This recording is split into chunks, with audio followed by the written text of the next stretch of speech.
Danas je 10. oktobar. Sedimo u Beogradu sa veoma dragim gostom koji nam dolazi iz Malezije, sa Šeikom Imranom Huseinom, koji je poznat svetskoj javnosti kao jedan od najboljih poznavalaca islamske eskatologije danas u svetu.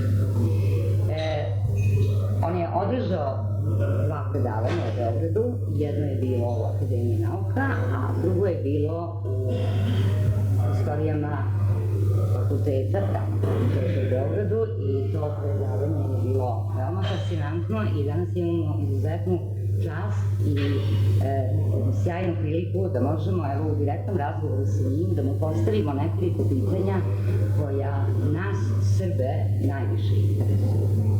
Pitanje koje nas Srbe najviše zanima je svakako pitanje genocida u Srebrenici, navodno genocida u Srebrenici. Tako ćemo i početi naš razgovor. Koje je vaše mišljenje u vezi genocida u Srebrenici? Da li je to zaista bio genocid ili ne? Bismillahirrahmanirrahim. I have rejected the claim of the genocide of Srebrenica. That's the correct pronunciation.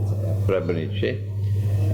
And I oppose the British resolution in the Security Council of the United Nations, and I was tremendously relieved and happy when Russia vetoed the resolution. Why did I do that?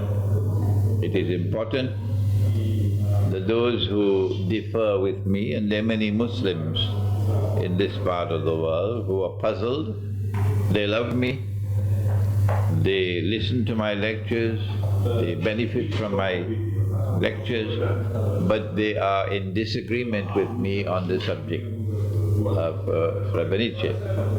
So it is important for them to listen carefully to what I have to say on the subject.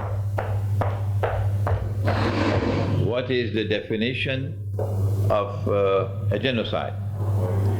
How do I define a genocide?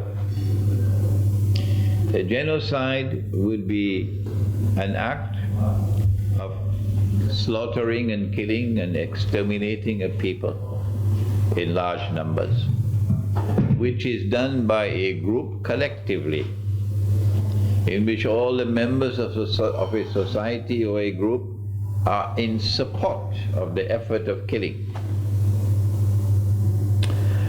An example of a genocide, I can give it easily. The example is in the United States of America.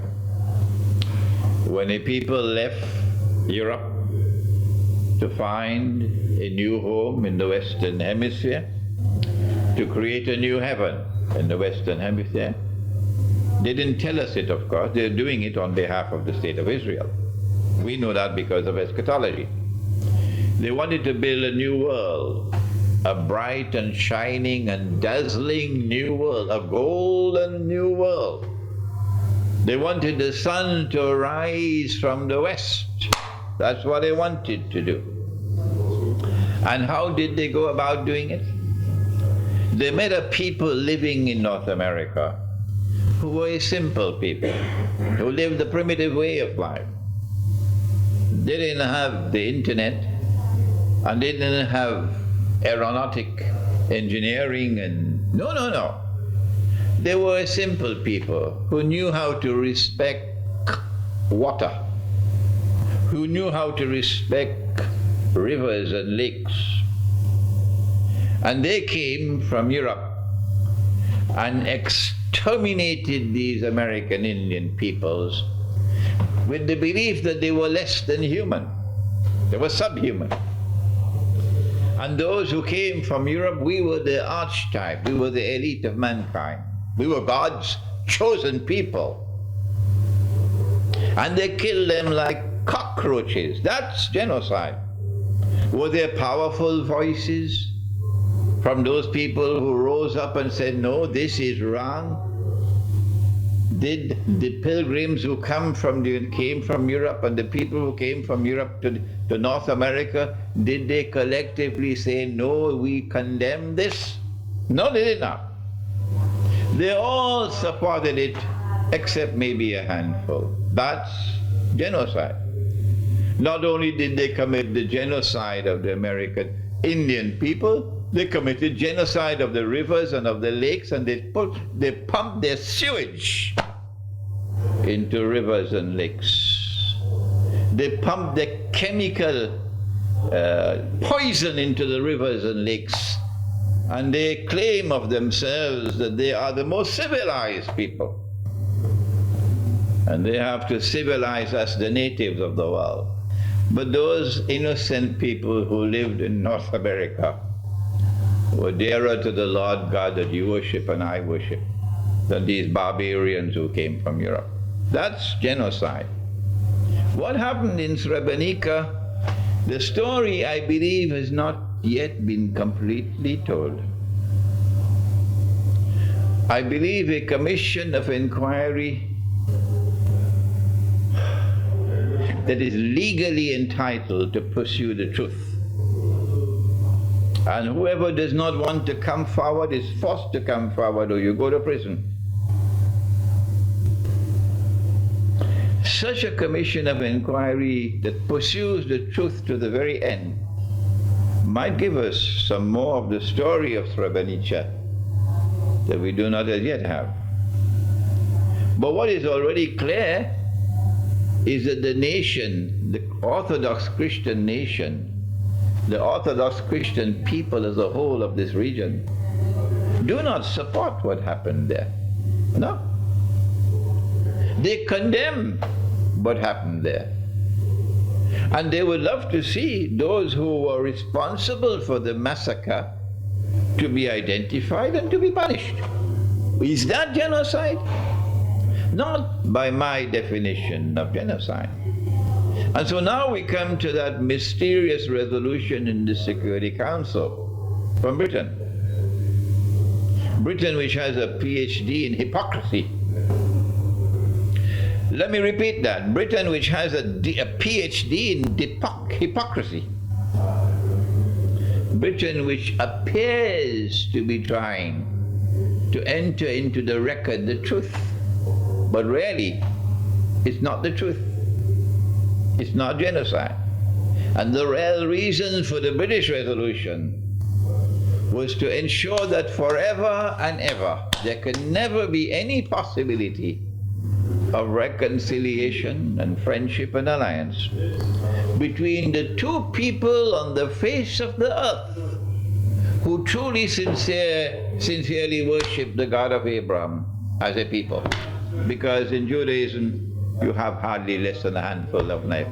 The rest are all Zionists. The only two people on the face of the earth today who truly and sincerely worship the God of Abraham are the Muslims and the Orthodox Christians. And history cannot end before these two people come together and reconcile, despite that Ottoman Empire and all its bloody oppression for 500 years. That these two people come together and reconcile in friendship and alliance. They don't want that. That's why they wanted Srebrenica. That's why they wanted the resolution to be adopted. And so we thank Allah for Russia, that Russia vetoed the resolution. And as a consequence, I, Imran Husein, could come to Belgrade for the first time. Belgrade never saw me before. And yet I am received in Belgrade with such respect and such affection, and indeed with love. They probably are grinding their teeth with frustration because of that. Pomenuli ste sada u ovom odgovoru Tursku, a Srbi su 300 i više godina bili pod Turcima, tokom Otomanske imperije. Recite nam nešto o Otomanskoj imperiji i sinoć ste pomenuli jednu vrlo važnu rečenicu koja se odnosi na Kosovski boj. Možete li to da ponovite? I hesitate to use the word Turkish people, because they identified themselves as the Ottoman Empire. And what you have in Turkey today is a post-Ottoman era, okay? So don't say that the Turks occupied Belgrade and the Turkish people opposed and oppressed the Orthodox. Don't use that terminology. Rather use the correct terminology, that a mysterious force emerged out of the countryside. A force that was mysteriously empowered with a power which eventually was irresistible, and which then used that power to oppress. And this mysterious force had a PhD in deception, because it wanted to kill two birds with one stone. I mean, that is really bad, to kill a bird with a stone and to kill two with one stone. The first was to misrepresent Islam, to hijack Islam, and to give Islam a bad name amongst the Orthodox Christians. And the other was to mesmerize and brainwash the Muslim world into believing that this was the authentic expression of Islam. And to do that, it had to achieve what was impossible, and yet it did it. It had to take the caliphate,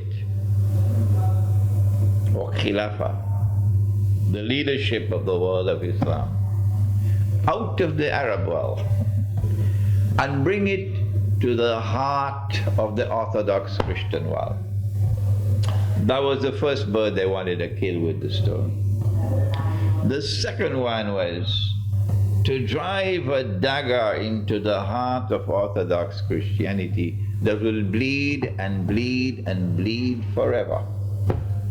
That the capital city of Orthodox Christianity should now become the capital city of Islam. Oh, excellent planning on behalf of Satan.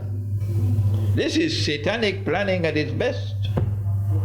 To get the capital city of the Orthodox Christian world to become the capital city of the world of Islam.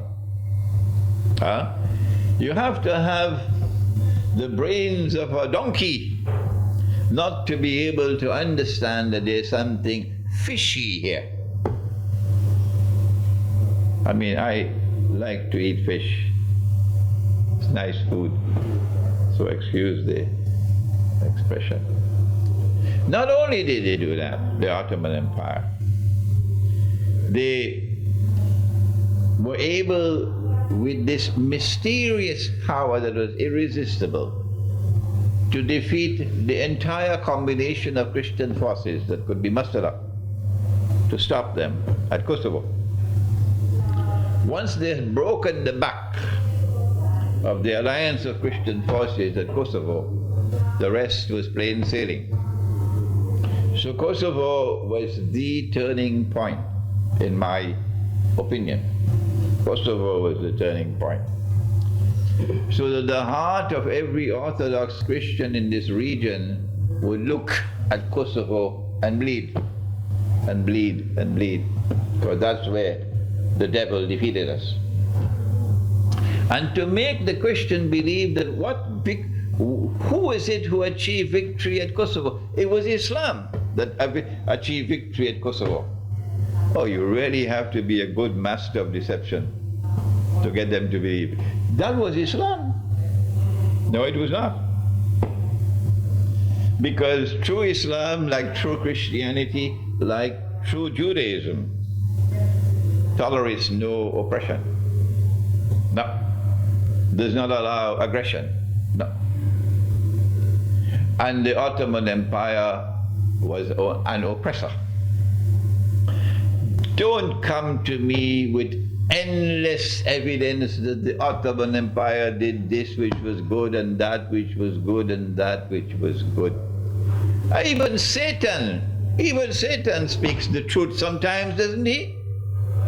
Huh? So, my statement is that the Ottoman Empire was an oppressor. Full stop.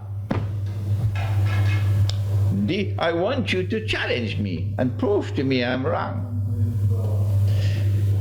The Ottoman Empire waged jihad against the Christians and was able to market this rubbish, this nonsense that Islam has ordained jihad against all Christians. That is rubbish with a capital R. But they were able to market that view. And the Muslims believed that this was indeed jihad. And if you die fighting the Christian, you'll go to heaven. That's the rubbish that came from the Ottoman Empire. And the Christians believed that they were fighting Islam. Where did the Ottoman Empire get this mysterious power from? And where did they get this finest expression of deception? They even deceived me. The only thing that saved me was eschatology. Otherwise, I was deceived by the Ottoman Empire as well. My answer comes from eschatology. And if you want to challenge me, you must come with your eschatology to challenge me. My answer is that this was Dajjal at work, the Antichrist. That it was the Antichrist that created the Ottoman Empire. And that the power that the Ottoman Empire had, which was irresistible, came to it from Gog and Magog. If you want to challenge me on Gog and Magog, then come and show me what have you done. What lectures have you delivered? What books have you written? Where is your scholarship on Gog and Magog for you to challenge me on Gog and Magog? I have worked on the subject. I have written a book on the subject. I have lectured on Gog and Magog for 20 years now. So before you come forward to challenge me, show me your thought on the subject. This is my answer to you. Postavit ću još jedno pitanje koje mislim da je značajno u ovom trenutku, jer pravoslavna Rusija u koju svi verujemo i kojoj se okrećemo u ovom trenutku borbe dobra i zla, je započela svoje akcije u Siriji protiv ove, rekla bih, veštačke tvorevine koju nazivaju ISIS. Kako vidite ulogu Irana, odnosno kako vidite, da kažemo, zajedničku borbu između Irana, Rusije i pre svega šiitskog dela islama u ovoj čitavoj stvari?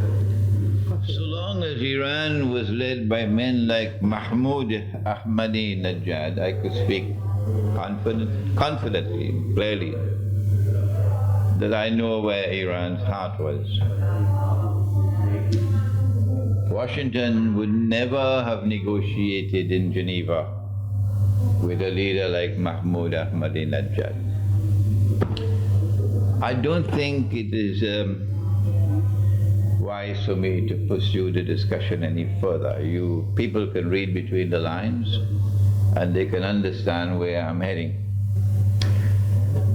The role of Russia, however, is something of paramount importance. From our eschatology, I have been pointing out that the Quran itself has spoken about a Christian people who will become closest in love and affection for Muslims. Whether Washington likes it or they don't, this will happen. It is star bude biće. What is to be will be. The Christian people, I have said it several times, the Quran speaks of them as a people who hold on to the institution of priesthood, and that institution of priesthood has integrity. The Quran is commending that institution of priesthood. These are not priests who are pedophiles. Secondly, that Christian people are holding on to the institution of monasticism.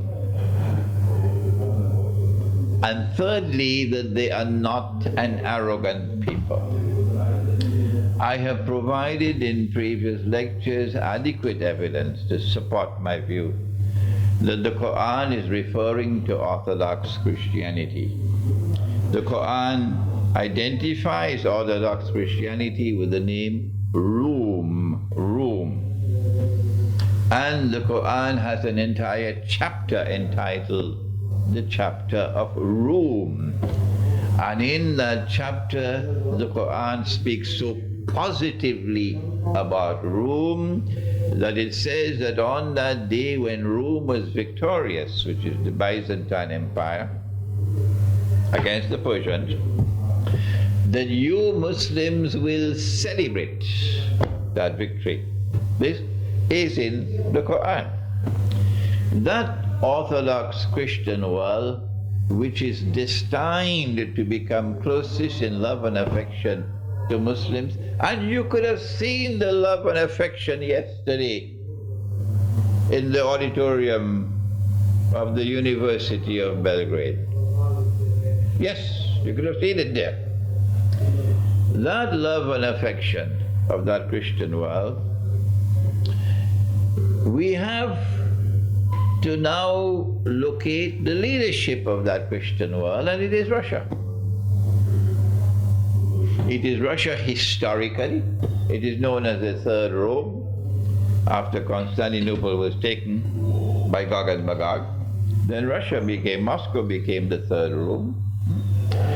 And Russia is the most powerful state in the Orthodox Christian world.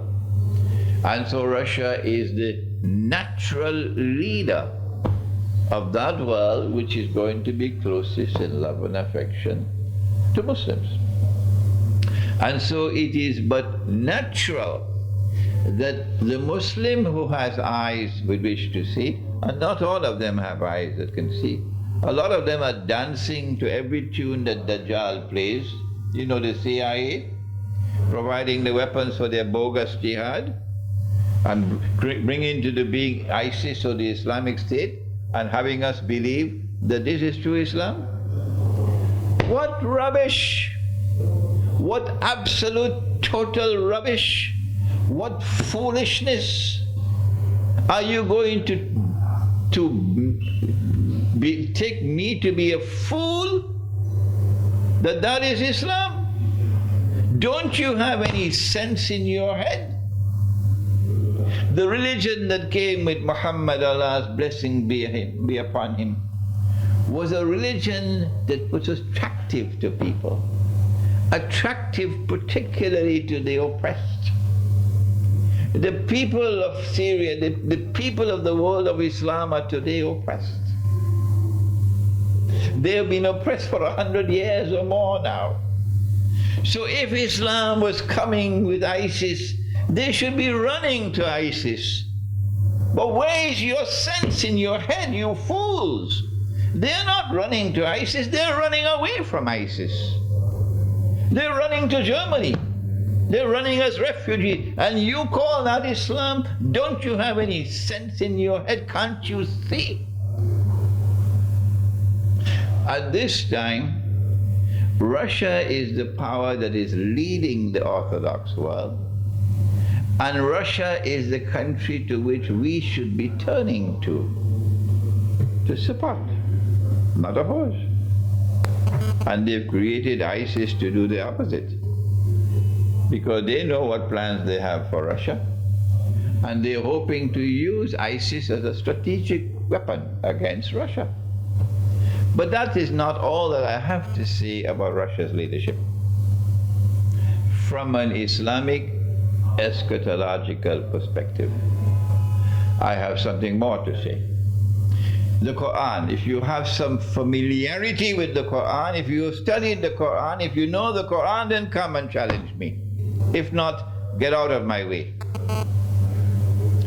The Quran in the chapter entitled The Cave. You know, the Quran has verses which are plain and clear, and there are others which have to be interpreted. Yes, there are two kinds of verses in the Quran. And those which have to be interpreted are limitless in the knowledge that they offer. Even if all the seas in the world have become ink, you will not be able to exhaust the meanings that can come from those which are to be interpreted. And there is in the Quran the figure of Zulqarnain, and he is connected with Gog and Magog. And Zulqarnain is someone in Surah Al-Kahf of the Quran who is endowed with power by the Lord God. But his power rests on the foundations of faith. And he travels in the direction of the setting of the sun, the first journey, and then in the direction of the rising of the sun, the second journey, and then the third journey to the north, and that's where Gog and Magog was. But we're concerned with the one to the setting of the sun. He came to a body of water. The Quran describes it as Hamia, Ainun Hamia, a body of water which was dark and murky. And all the commentators of the Quran are all in agreement. It's the Black Sea. It's the Black Sea. And of course, you know Crimea is in the Black Sea. Crimea is in the Black Sea. So let's proceed. It's the Black Sea. And then the Lord God says to Zulqarnain, how are you going to deal with these people? When power rests on the foundations of faith, how will power be used? And he says, I'm going to punish them. When power rests on the foundations of faith, power is used to punish the wicked, punish the oppressors, punish who are those who are terrorizing and corrupting the world. And he says, when they go to you, you will also punish them, double punishment. And he says, those who have faith and who are righteous in conduct, I'll treat them well and reward them. Qarnain means one who possesses two horns or who impacts on two ages. Which one is it? The Quran has never used the word qarn to mean horn. So the implication is, this is a story which impacts on two ages. One, at that time before Gog and Magog was released into the world. And the second of the two qarns will be at the time after Gog and Magog are released into the world. And that's it now. At this time, power is once again re-emerging. In the post-Bolshevik revolution age, in the post-communist age, in the post-Soviet Union age, when Russia is returning to her Christian heart, to her spiritual heart, power is once again re-emerging in this region of the world, resting on the foundations of faith. That is what Putin represents. And that power will now be used to teach the oppressor a lesson that he will never forget. You can close your eyes and go to sleep. This is what's going to happen. Russia is going to teach them a lesson they'll never forget. And we Christians and we Muslims, because you are my brothers, we're not afraid to die. They might be afraid to die. If millions and millions of us have to die in order to teach the oppressor a lesson, we don't mind dying. I think it will be difficult for them to give me a visa again to come back. Well, let's try. Let's see. Poslednjih meseci smo svedoci jednog užasnog talasa izbeglica koji dolaze sa Bliskog istoka. Taj talas izbjeglica hrli prema Evropi, oni prolaze kroz teritoriju Srbije takođe. To je nešto što nas veoma zabrinjava i voljeli bismo da nam kažete vaše mišljenje o tome. I have already identified one cause. The people are fleeing from terror. They are terrified. If that was Islam, represented by ISIS, they would be welcoming ISIS, and they'd be running to ISIS, and they'd be praying to God for ISIS to deliver them from oppression. But the opposite is happening. They're terrified by this bogus CIA-created Islamic State, and they're fleeing from it, which is enough for us to discredit the credentials, the bogus credentials of these people, that they represent anything connected with Islam. But there are other reasons why this exodus is taking place. Number two, I have spoken about the monetary system, which is bogus, it is fraudulent, it is haram from our language, haram, prohibited, and it is functioning as a suction pump. You have the machine that you use for the carpet, what's it called? Vacuum cleaner. It suctions in the dust. Similarly with this monetary system, it's functioning as a suction pump in a vacuum cleaner, sucking the wealth of mankind. And that wealth is flowing to the civilization created by Dajjal, the godless, oppressive, and decadent civilization created by the Antichrist, modern Western civilization, and Russia is not a part of it. No. Orthodox Christianity is not a part of Western civilization. The means of identifying the hand of Dajjal and Gog and Magog in modern Western civilization has now become apparent, clear. And that is that if you want your economy to prosper, if you want your money to remain stable and not to collapse, then you're going to have to enact legislation making it permissible, legal for a man to marry another man and get a marriage certificate. And if you resist us, your economy will collapse. If you resist us, we will destroy your money, and your money will become like Zimbabwe. That is the civilization out there of Gog and Magog and of Dajjal. It has already succeeded in reducing most of the world to poverty, to abject poverty. And now the people are sinking into a state of destitution. And they can see that there is no way out, none. We are not only poor, we are permanently poor.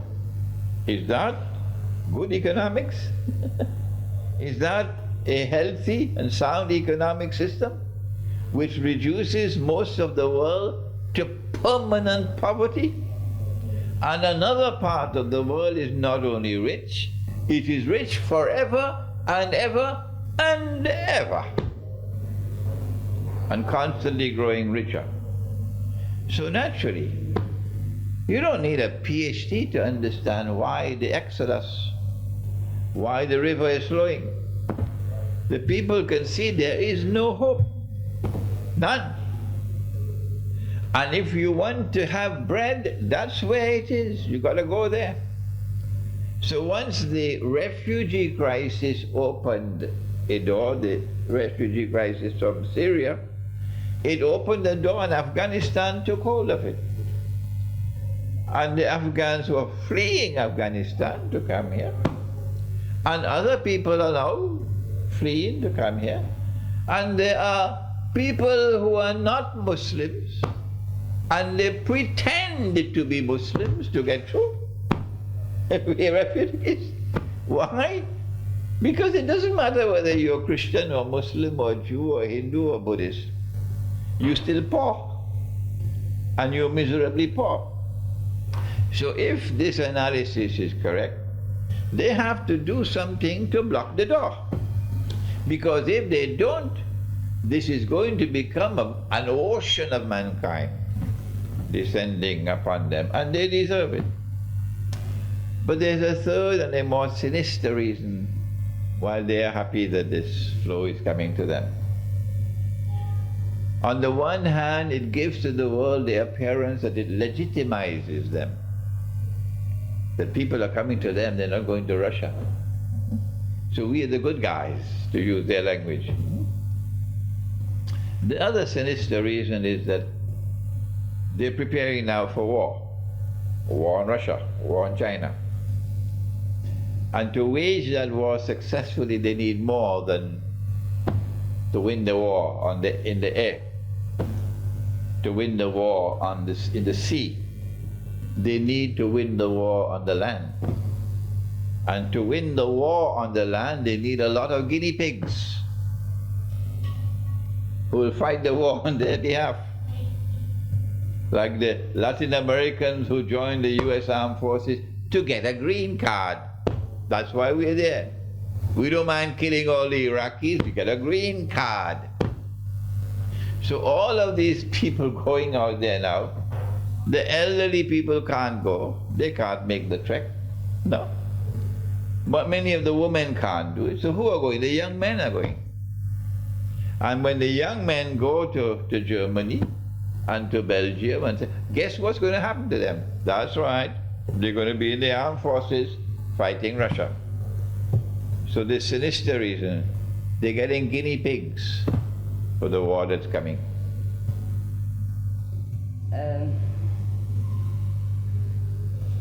Ovih dana na internetu osvanule su vesti da NATO priprema svoje mini atomske bombe u bazama u Italiji. Vi ste rekli da je Treći svjetski rat već počeo. Da li je to tačno? We don't need any news about atomic bombs being stored in Italy. They've been doing it for a long, long time now. At this point in time, there's a ring of nuclear weapons around Russia. The noose is around Russia's neck. And they're doing that to intimidate Russia. But they made their plans and Allah made His plans. And Russia now has a leadership which has said to them, we're not afraid of war. And they're surprised. They'd much prefer to win the war without having to fight, these cowards. They much prefer to fight Libya, these cowards. They much prefer to fight the war only from the sky, where they can kill without being touched. But to fight a nuclear power, that's a different ballgame. And Russia is saying, don't mess with nuclear Russia. And Russia is showing that it has a backbone made of steel. And Russia is saying, we're not afraid of you. So now they are in a fix, they don't know what to do. Because the American armed forces, they don't want to die. They're afraid of death. We, the Muslims, and we, the Christians, we're not afraid to die. If millions of us have to die in order to teach that oppressor a lesson, we don't mind dying. But them, they're scared. They don't want to die. And this is what's going to happen if there's nuclear war. The problem is they can't get out of it. They're stuck. They're now face to face in Syria. Russia is not going to withdraw from Syria. Russia is going to continuously augment its military presence in Syria. That message is plain and clear. They're now in a fix. They don't know what to do. They have to respond to Russia. And the more they respond militarily by empowering and building their power north of Russia, the Russians will continuously respond to them. So there is nuclear war coming. The lesson or the message that I would like to deliver, and I'm doing this now thanks to your interview for the first time, is that in the same way that these rascals have been recruiting people from all over the world to send them to join ISIS, offering them $1,000 a day to go and fight, offering them all kinds, buying people all kinds, giving them this stupid foolishness that if you go there and fight and die, you're going to heaven. No, you're not going to heaven, you're going to hell. Well, in the same way, we the Muslims who have our hearts in the right place, we should recognize that this is the confrontation of all that is coming. And the Muslims who want to support the cause of justice against oppression in the world should go and join the Russian forces. The Muslims who are in the Russian Federation, first of all, because you don't need any change in citizenship and so on, no. And there are 20 million Muslims in the Russian Federation. So I am sending a message to you: join the Russian armed forces and go to Syria. So there is a formidable Muslim presence that is opposing the oppressor.